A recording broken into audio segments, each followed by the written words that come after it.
Hey everyone.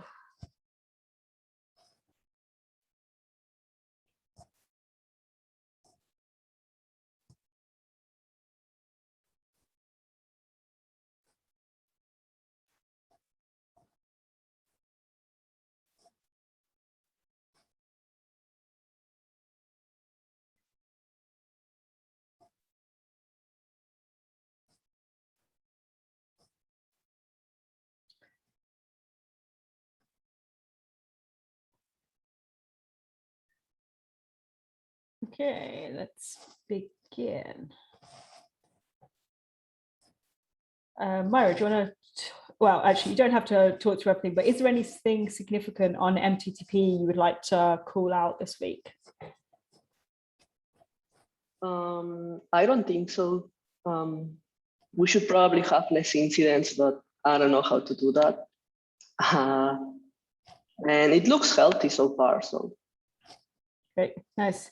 I wanted to briefly share. I added just a rough like manual chart onto the deployment block. I think it's where I'm just struggling with the controls of Zoom. And so I'm going to make this more real, but I just put in a draft one because I wanted to link it on something else. But this is really interesting, I thought, which is that the shape of deployment blockers over, or like deployment disruption over the last few months, you can see is the kind of exact mirror against the number of deployments we do. So we've been seeing week 30 is kind of early August. So you can see here, like the disruption we've been experiencing in the last few months was considerably lower, which matches up well with the number of deployments going up and MTTP coming down. So that's kind of the interesting thing about having this deployment blocker data is hopefully we'll start to see some nice patterns coming in from this stuff.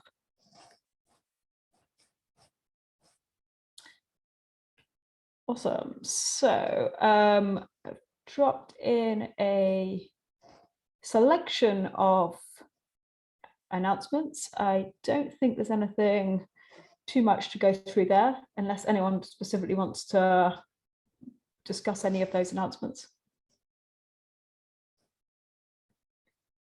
Yep, awesome. Okay, great. So one thing I wanted to just talk about or discuss briefly was something that Robert and I were chatting about a bit a few weeks ago, maybe, and perhaps didn't really, in a way, gets missed, I suppose, in 360 feedback, is the teamness, the collaboration.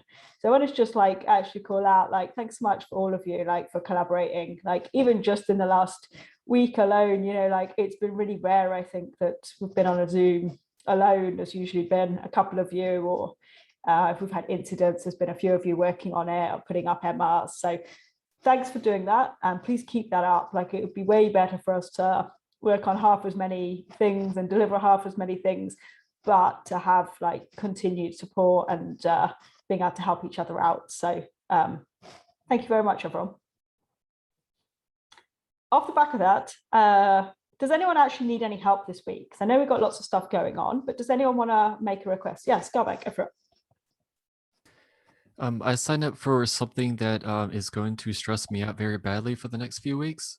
So I might put one-on-ones for various people spread out multiple times over the course of the next few weeks. If you can't make the one-on-one, just reschedule it. I'm not going to look at your calendar. I'm just going to throw something on there, and then I'm going to sit there and talk your ear off for the next 30 minutes. Thank you.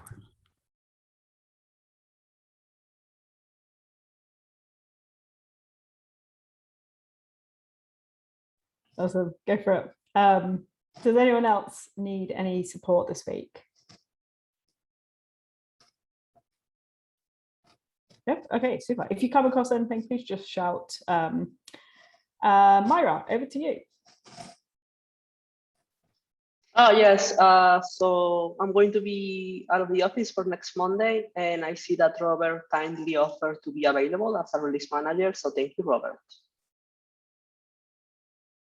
Awesome, thanks, Robert. One thing, Robert, you might want to have a think about is whether it's actually worth modifying the official release manager rota and merging that in just for the Monday, and we can take it back out on Tuesday. So you'll get the pings and all the permissions that come before release managers. Because that Scarbeck got tripped up on that, right? So awesome. And Ruben, over to you. So I just wanted to know if anyone has any feedback on the rollback dashboard.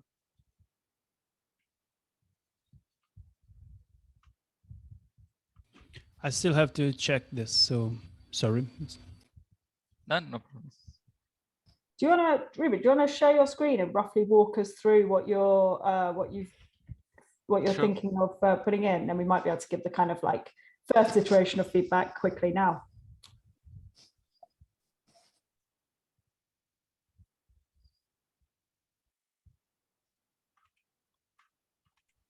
I had a brief look at it and I liked it. It's nice to be able to compare what was tagged and what was deployed, also between station and production. Okay. It would be cool to maybe also see somewhere which version is in which environment, maybe, if that is possible. Just as a number somewhere, maybe. And also one comment, I think the playground is the one which is getting deleted after a while, right? So it could be that this dashboard is vanishing. So you should have a copy of your JSON, dashboard JSON, or it will be gone. According to the documentation, the playground is the one place where it does not get deleted. So hopefully that should not happen. Okay, I'm always not sure where things get deleted in Grafana.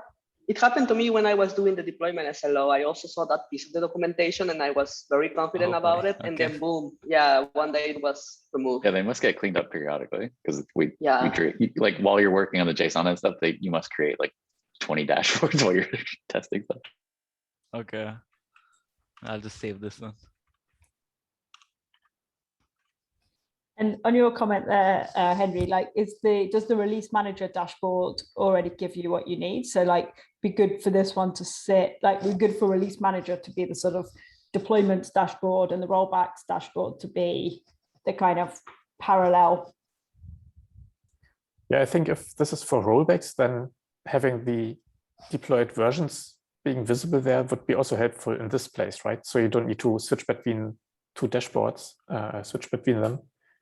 So if it's easy to get this in, I mean, just to get the SHA that you want to, on that stuff, something like that. So I suppose that's a good question. And Ruben, what are you hoping to show with this dashboard? So I need to make a list of what are the things that we look at when deciding to do a rollback. So who has done rollbacks? I think Robert has done a rollback and Myra has done a rollback. Hopefully everyone, yeah. I'll probably just ping you on the issue tomorrow maybe. So once we have the list of things that we look at, then it'll be more clear what is required on this dashboard. But for now, I was just thinking that we can sort of see the trends of what packages got deployed to staging and production and how many packages we actually created in auto deploy. So what is the pending migrations block? Is showing like the migrations per package or the ones per environment is reading from the database. Oh, that one is the one that you added, Alessio? Yep. Okay. Yeah. Okay. Got it. There is a catch. Now that we are all here, I want to give you the catch that there is here. So if we look at the main stage, either canary or production, this data is accurate, is always true. If we look at the canary stage, because we never run post-deployment migration on canary, that number is lagging behind. So basically it gets updated only when the next package comes into the environment and gives you the status after the current deployment, which means that, let's assume you have a package which has 3 post-deployment migration and previously nothing is pending.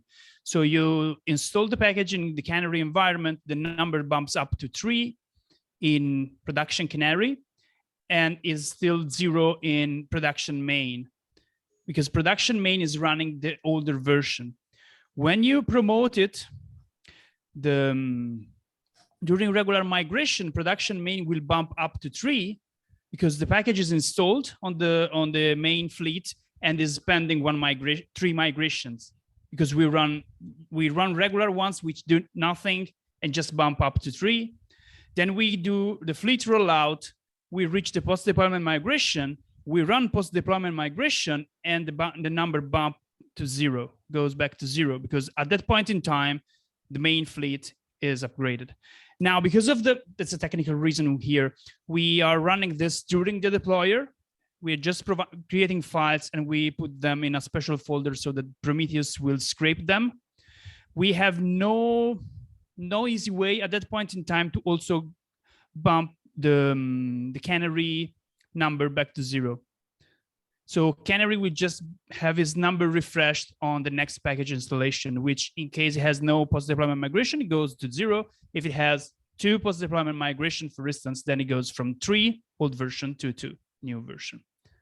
And this is true for both canary and production.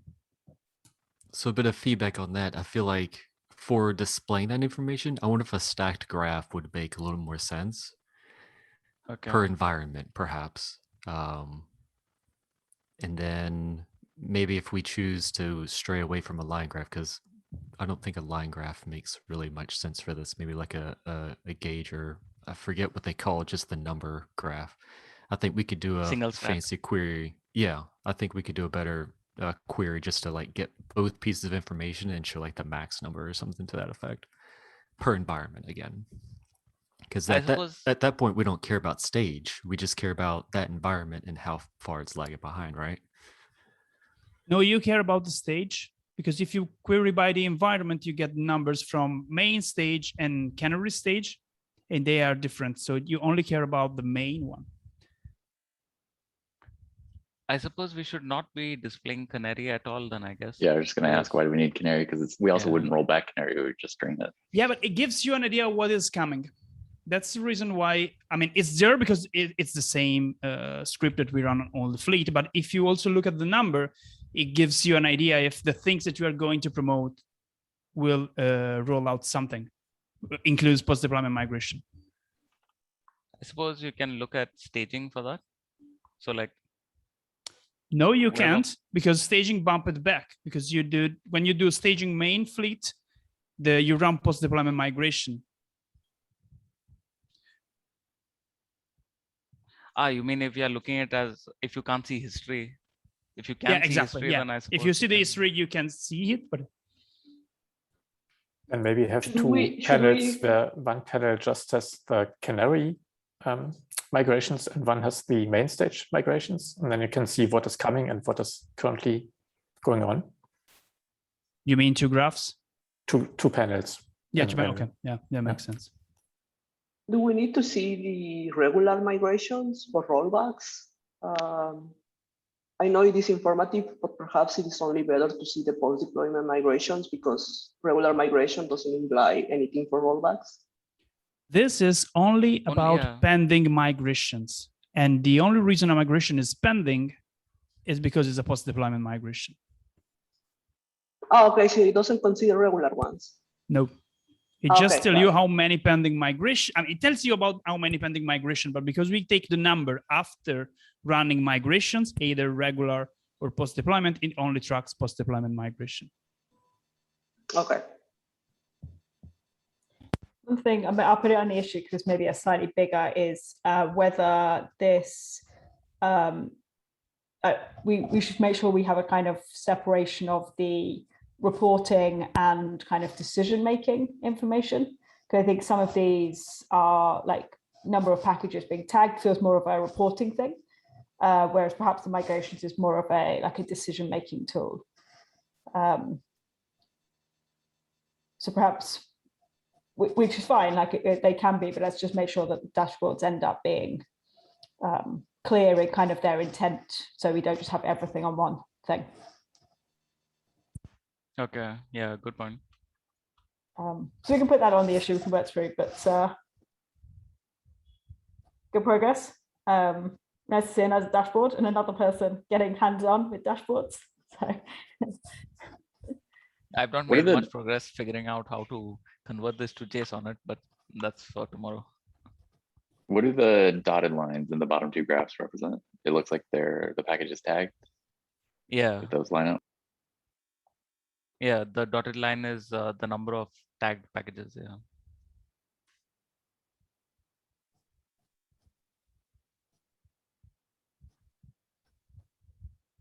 Because from that, what we can start to calculate is how many packages are suitable to roll back.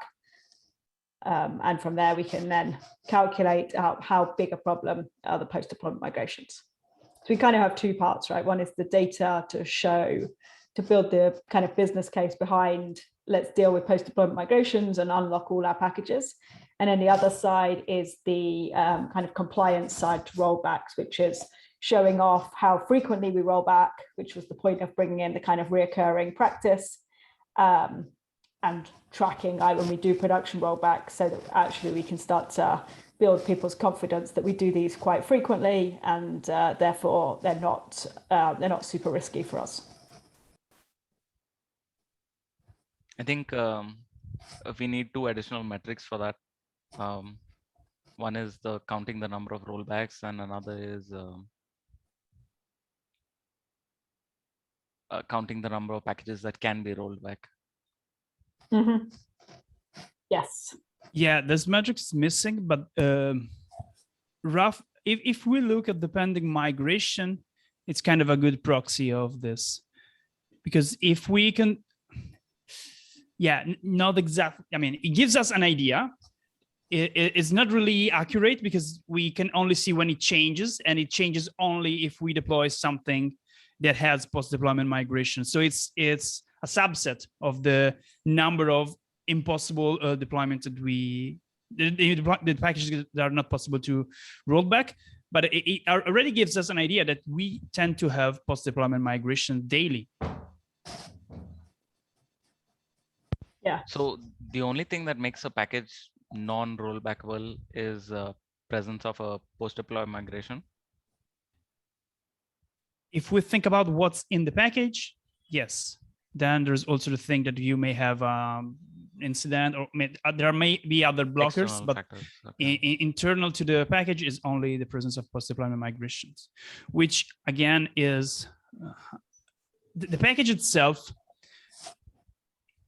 can, I mean, we can say that something is rollbackable, but it really depends on what was installed before. So it's not the package itself, but it's more about the package that you are promoting compared to the thing that is running on that environment. If you promote every single package, then those two numbers are exactly the same.